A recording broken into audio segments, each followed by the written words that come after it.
আসসালামু আলাইকুম রহমতুল্লাহি ওয়া বারাকাতুহু। আলহামদুলিল্লাহ ওয়া সাল্লাতু ওয়াসসালামু আলা মান লা নাবিয়্যা বা'দাহু। আউযু বিল্লাহি মিনাশ শাইতানির রাজিম। বিসমিল্লাহির রহমানির রহিম।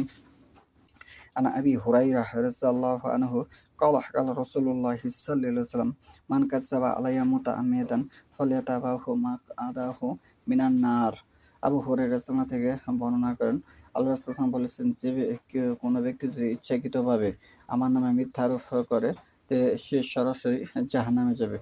যে কোরআন হাদিস রিসার্চ ছাড়াই বর্ণনা ছাড়াই যে আল্লাহ রাসূল সাল্লাল্লাহু আলাইহি কথা অনুমানের উপরে ভিত্তির উপরে হাদিসে বর্ণনা করে তার থাকার জায়গা জাহান্নাম হবে, যদি সে কথাটি আল্লাহ রাসূল সাল্লাল্লাহু আলাইহি ওয়াসাল্লামের না হয়। এবং অন্য হাদিসে এসেছে, কফা বিল মারই আইয়ুহাদ্দাসা বিকুল্লি মা সামিআ। একজন ব্যক্তি মিথ্যাবাদী হওয়ার লেগে এতটুকু যথেষ্ট যে শোনা কথা বর্ণনা করে। কফা বিল কাযযিবান আইয়ুহাদ্দাসা বিকুল্লি মা সামিআ। একজন ব্যক্তি মিথ্যাবাদী হওয়ার জন্য এতটুকু যথেষ্ট যে শোনা কথা বর্ণনা করে। সহিহ মুসলিমের প্রথম খণ্ড 3 এবং 5 নম্বর হাদিস, দুটি হাদিস উপস্থাপন করলাম। সহিহুল বুখারী 6 নম্বর খণ্ড, হাদিস হচ্ছে 6477। আবু হুরায়রা রাদিয়াল্লাহু থেকে বর্ণিত, তিনি বলেন, রাসূলুল্লাহ সাল্লাল্লাহু আলাইহি ওয়াসাল্লামকে বলতে শুনেছেন যে নিশ্চয় বান্দা এমন কথা বলে যে কথার কারণে সে জাহান্নামে ঢুকে যাবে। ভয়েস বক্তা যারা, তাদের বিষয়ে আজকের এই বক্তব্য তাদের কতটুকু সতর্ক থাকা উচিত সে সম্পর্কে। হাদিস সহিহুল বুখারী 6 নম্বর খণ্ড 6477। হাদিস বর্ণনা করেছেন আবু হুরায়রা রাদিয়াল্লাহু থেকে বর্ণিত, তিনি বলেন, আল্লাহ রাসূল সাল্লাল্লাহু আলাইহি ওয়াসাল্লামকে বলতে শুনেছেন যে নিশ্চয় বান্দা এমন কথা বলে যে কথার কারণে তারা জাহান্নামে তার স্থান হবে, ঢুকে যাবে। যদি কেউ এমন কথা বলে, এমন হাদিস বর্ণনা করে সমাজে, দোকানে পার, আড্ডা পিটানি, কি কোনো মসজিদে যে এমন কথা বললো আল্লাহ এবং আল্লাহ রাসূল সাল্লাল্লাহু আলাইহি ওয়াসাল্লামের নামে, কিন্তু আল্লাহ এবং আল্লাহ রাসূল সাল্লাল্লাহু আলাইহি ওয়াসাল্লাম সে কাজ করেনি, সেই কথা যদি সে বলে চালিয়ে দেয়, তাহলে তার থাকার জায়গা জাহান্নাম হবে। হাদিস সহিহুল বুখারী 6 নম্বর খণ্ড 6478। আবু হুরায়রা থেকে বর্ণিত, নবী সাল্লাল্লাহু আলাইহি ওয়াসাল্লাম বলেছেন, নিশ্চয় বান্দা আল্লাহর সন্তুষ্টি অর্জনের জন্য কোনো কথা বললে সে কথা আল্লাহ এবং আল্লাহ রাসূল সাল্লাল্লাহু আলাইহি ওয়াসাল্লামের হলে তার মর্যাদা বৃদ্ধি হয়। আর বান্দা যদি এমন কথা বলে আল্লাহ এবং আল্লাহ রাসূল সাল্লাল্লাহু আলাইহি ওয়াসাল্লাম সম্পর্কে, যে কথা এবং আল্লাহ এবং আল্লাহ রাসূল সাল্লাল্লাহু আলাইহি ওয়াসাল্লাম বলেনি, তাহলে তার থাকার জায়গা হবে জাহান্নাম। হাদিস সহিহুল বুখারী 6478। তাহলে আজকের যে টপিক, যে বিষয়টা, সেটা আরেকটু আগে নেই। সহিহুল বুখারী 4 নম্বর খণ্ড 4937। হাদিস হচ্ছে 4937। আয়েশা রাদিয়াল্লাহু হতে বর্ণিত, তিনি বলেন, নবী সাল্লাল্লাহু আলাইহি ওয়াসাল্লাম থেকে বর্ণনা করেছেন, আয়েশা রাদিয়াল্লাহু বলেন, নবী সাল্লাল্লাহু আলাইহি ওয়াসাল্লাম বলেছেন যে কোরআনের হাফেজ তার সম্মান ফেরেশতাদের মতো, তার সম্মান হয়েছে তা ফেরেশতাদের মতো। খুব কষ্টদায়ক হওয়া সত্ত্বেও যে বারবার কোরআন মাজিদ পাঠ করে সে দ্বিগুণ পুরস্কার পাবে। আনা আয়েশা আনি নবী সাল্লাল্লাহু আলাইহি ওয়াসাল্লাম, আয়েশা রাদিয়াল্লাহু বর্ণনা করেন যে নবী সাল্লাল্লাহু আলাইহি ওয়াসাল্লাম বলেছেন, ক্বালা মাসালুল্লাযী ইয়াকরাউল কুরআন ওয়া হুয়া হাফিজু। হাফিজের মর্যাদা ফেরেশতাদের মতো। লাহু মা'আস সাফারাতিল কিরামিল বারারা মাসালুল্লাযী ইয়াকরাউ ওয়া হুয়া ইয়াতাআহাদুহু ওয়া হুয়া আলাইহি শাহীদু ফালাহু আজরান। শাহিদু ফালাহু আজরান, শাহিদ হচ্ছে যে কষ্ট করে পড়ে, ফালাহু আজরান তার ডাবল নেকি, ফালাহু আজরান তার ডাবল নেকি। তাহলে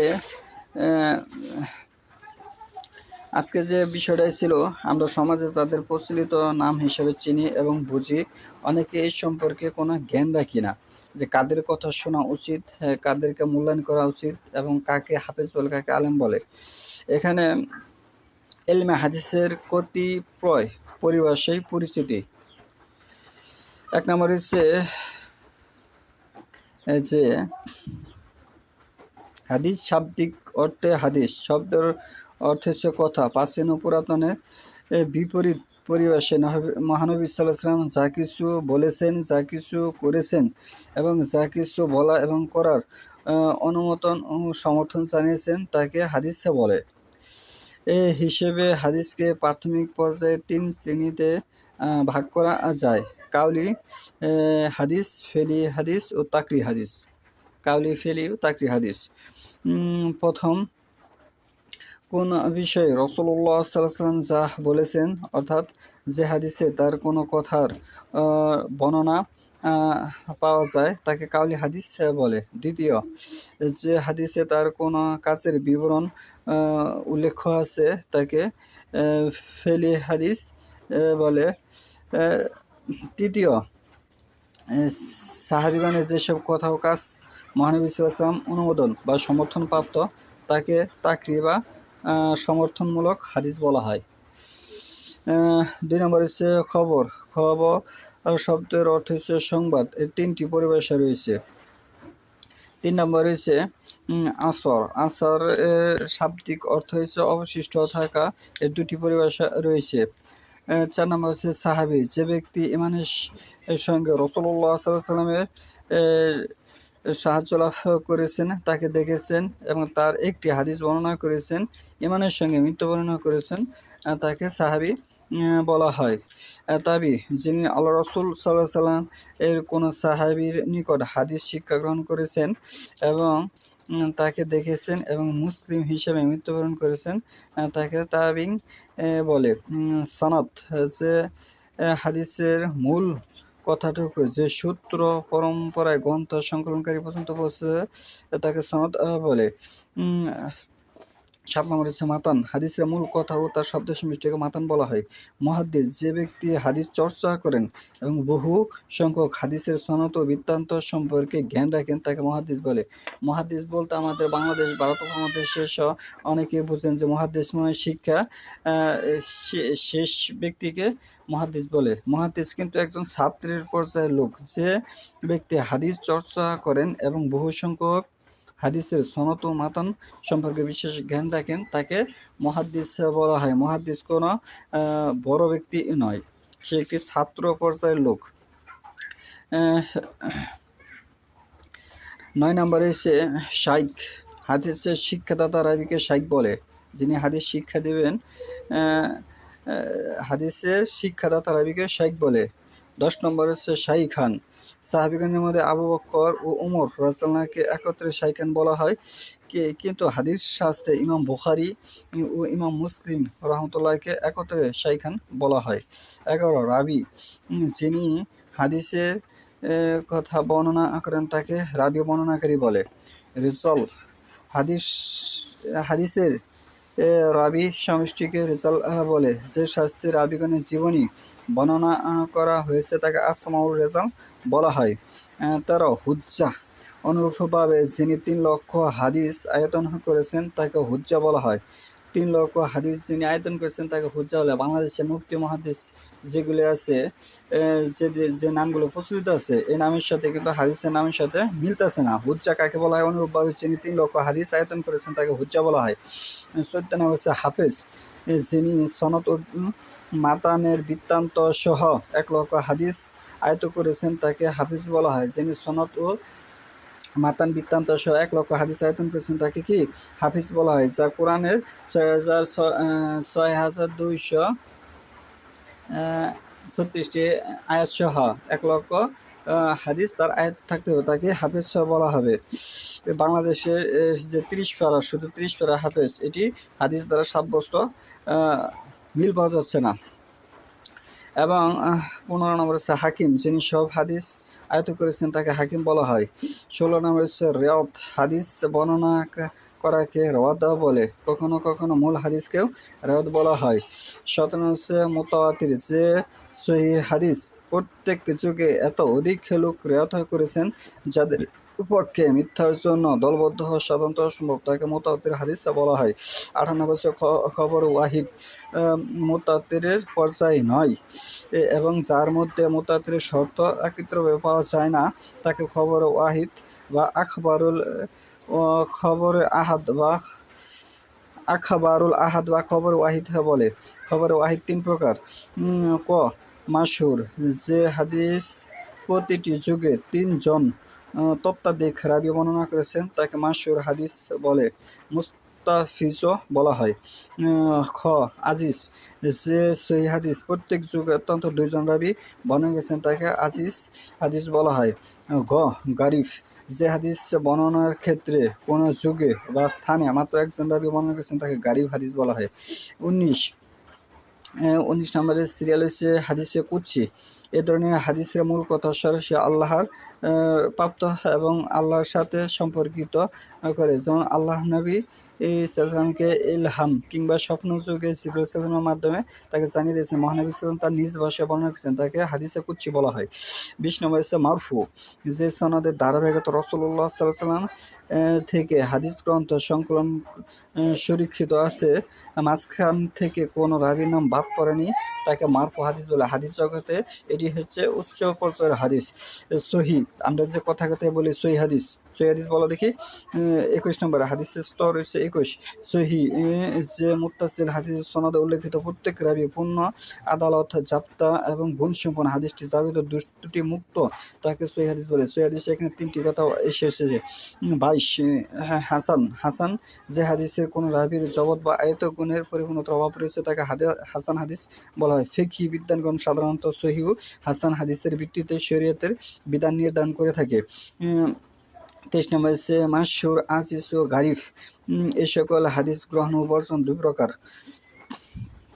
24 নম্বর হচ্ছে মাউকুফ, যে হাদিসের বর্ণনা সূত্র সাহাবা পর্যন্ত পৌঁছেছে, যে সনদ কোনো সাহাবীর কথা বা কাজ অনুমোদন বর্ণিত হয়েছে তাকে মাউকুফ হাদিস বলেন। 25 মাকতুু, যে হাদিসের সনদ কোনো তাবিঈ পর্যন্ত পৌঁছে তাকে মাকতু হাদিস বলে। জয়ীফ, যে সনদে হাসান হাদিসের গণনাবলী একত্রিত হয়নি, হাসানের সনদের কোনো একটি অনুপস্থিত থাকার কারণে সে সনদের হাদিসকে জয়ীফ বলা হয়। রাবীর দুর্বলতার কারণেই হাদিস দুর্বল হয়ে থাকে, অন্যথায় নবী সাল্লাল্লাহু কোনো কথাই জয়ীফ নয়। 27 তালিক, কোনো গ্রন্থকার কোনো হাদিসের পূর্ণ সনদকে বাদ দিয়ে কেবল মূল হাদিস বর্ণনা করেছেন, এরূপ করাকে তালিকা বলা হয়। কোনো তালিকা রূপে বর্ণিত হাদিসকেও তালিকা বলে। ইমাম বুখারীর সহিহ গ্রন্থে এরূপ বহু তালিকা হাদিস রয়েছে, কিন্তু অনুসন্ধানে বুখারীর সমস্ত তালিকার মুত্তাসিল সনদে বর্ণিত হয়েছে। অনেক সংকলনকারী এই সমস্ত হাদিস মুত্তাসিল সনদে বর্ণনা করেছেন। 28 মুনকাতি, যে হাদিসের সনদের ধারাবাহিকতা রক্ষিত হয়নি, মাঝখানে কোন স্তরে কোন রাবীর নাম বাদ পড়েছে তাকে মুনকাতি হাদিস বলে। 29 মুদ্দালিস, যে হাদিসের রাবীর নিজে প্রকৃত শাইখের উস্তাদের নাম উল্লেখ না করে তার উপরান্ত শাইখের নামে এভাবে হাদিস বর্ণনা করেছেন যাতে মনে হয় যে তিনি নিজেই উপরান্ত শাইখের নিকট থেকে হাদিস শুনেছেন, তাকে মুদ্দালিস হাদিস বলে। 30 মুস্তারিফ, যে হাদিসের রাবী হাদিসের মাতানু সনদকে বিভিন্ন প্রকারে বর্ণনা করেছেন তাকে মুস্তারিফ হাদিস বলা হয়। মুদ্রাস, যে হাদিসের মধ্যে রাবী নিজে অথবা অপরের উক্তিকে প্রবেশ করেছেন তাকে মুদ্রাস হাদিস বলে। মুদ্রাস হাদিস ইদ্রাস ও মুদ্রাস, অবশ্যই যদি এ দ্বারা কোনো শব্দ বাক্যের অর্থ প্রকাশ করা হয় একে মুদ্রাস বলে সহজে বোঝা যায়, তবে দূষণীয় নয়। ৩২ মুত্তাসিল যে হাদিসের সনদের ধারাবাহিকতা প্রথম থেকে শেষ পর্যন্ত পূর্ণরূপে আসছে, কোন স্তরে কোন রাবীর নাম বাদ পড়ে নাই, তাকে মুত্তাসিল হাদিস বলে। ৩৩ হচ্ছে মুরসাল যে সনদে দুই বা ততোধিক বর্ণনাকারী পর্যায়ক্রমে উল্লেখিত হয়নি আছে কোন হাদিসকে বলা হয় মুরসাল। যে সনদে দুই বা ততোধিক বর্ণনাকারী পর্যায়ক্রমে উল্লেখিত তাকে মুরসাল বলে। মুসান্নাদ যে হাদিসের সনদে কোনো প্রকার বিচ্ছিন্নতা ব্যতীত রাসূলুল্লাহ সাল্লাল্লাহু আলাইহি ওয়াসাল্লাম পর্যন্ত পৌঁছেছে তাকে মুসান্নাদ বলা হয়। মুরসাল যে হাদিসের ৩৫ মুরসাল যে হাদিসের সনদে ইনকিতা শেষের দিকে হয়েছে, অর্থাৎ সাহাবী নাম বাদ রয়েছে, তাবিঈ সরাসরি রাসূলুল্লাহ সাল্লাল্লাহু আলাইহি ওয়াসাল্লামের নাম উল্লেখ করে হাদিস বর্ণনা করেছেন তাকে মুরসাল হাদিস বলে। মুতাবি ও শাহিদ একই রাবীর হাদিসের অনুরূপ যদি অপর কোনো রাবীর হাদিস পাওয়া যায়, দ্বিতীয় রাবী হাদিসকে প্রথম রাবীর হাদিসের মুতাবি বলা হয়। ৩৭ মুনকার দুর্বল বর্ণনাকারী কর্তৃক নির্ভরশীল বর্ণনাকারী বিরুদ্ধে বর্ণনা করাকে মুনকার হাদিস বলে। বাংলাদেশ সারা বিশ্বের মধ্যে ১৯৯৯ জনের মুনকার হাদিস বর্ণনা করেন, কারণ অধিকাংশ হাদিসই বুখারী মুসলিমের বিপক্ষে। যারা এই হাদিস বর্ণনা করে থাকে সমাজে যেগুলো প্রচলিত আছে, এগুলো অধিকাংশ কি মুনকার হাদিস। ৩৮ মারুফ ও মুনকার কোন দুর্বল রাবীর বর্ণিত হাদিস অপর কোন মাকবুল গ্রহণযোগ্য রাবীর বর্ণিত হাদিসের বিরোধিতা হলে তাকে মুনকার বলা হয়। যে ৩৯ শায যে হাদিসটি গ্রহণযোগ্য ব্যক্তি বা তার মতো একাধিক ব্যক্তির চেয়ে উত্তম ব্যক্তির বিরোধিতা করে বর্ণনা করেছে তাকে শায বলে। এরূপ হাদিস গ্রহণযোগ্য নয়। ৪০ মাজহুল যে বর্ণনাকারীর সত্তা ও গুণাবলী সম্পর্কে কোনো কিছুই জানা যায় না তাকে মাজহুল হাদিস বলে। ৪১ যে হাদিসের রাবী জীবনে কখনো ইচ্ছাকৃতভাবে রাসূলুল্লাহ সাল্লাল্লাহু আলাইহি ওয়াসাল্লামের মিথ্যা কথা রটনা করেছেন বলে প্রমাণিত হয়েছে তাকে মাযু বা বানোয়াট হাদিস বলে।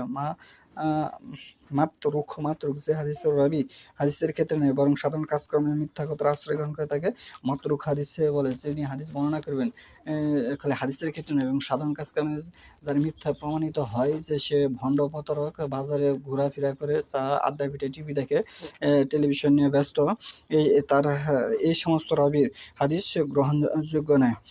মুবহাম যে হাদিসের রাবীর উত্তম রূপে পরিচয় পাওয়া যায় না তাকে মুবহাম হাদিস বলে। তার হাদিস গ্রহণযোগ্য নয়। তার হাদিস কি গ্রহণযোগ্য নয়।